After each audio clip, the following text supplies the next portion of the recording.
All right, this is by Majestic Pure, and this is their castor oil. I wanted to do a quick review on this just to demonstrate the consistency and how I use it. So, love using this on the hair. What I typically try to do is only use this on the scalp. I love that it has a pump so that you can dispense it very evenly and very nicely without making a big mess.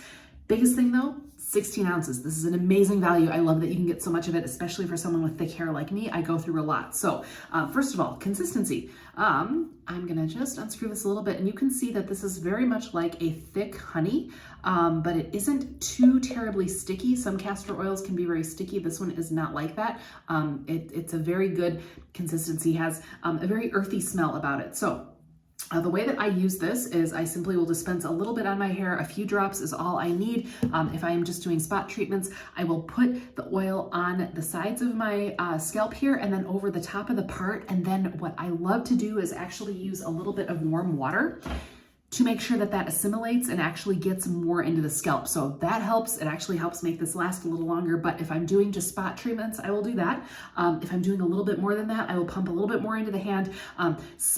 Treat more areas and let it stand for about 20 minutes before I shower. 20 minutes to an hour before I shower, and then I rinse it out. The oil then gets all over into the hair, and it is just a wonderful, wonderful feeling. So love this one, love the value, and definitely appreciate that you get 16 ounces in a bottle.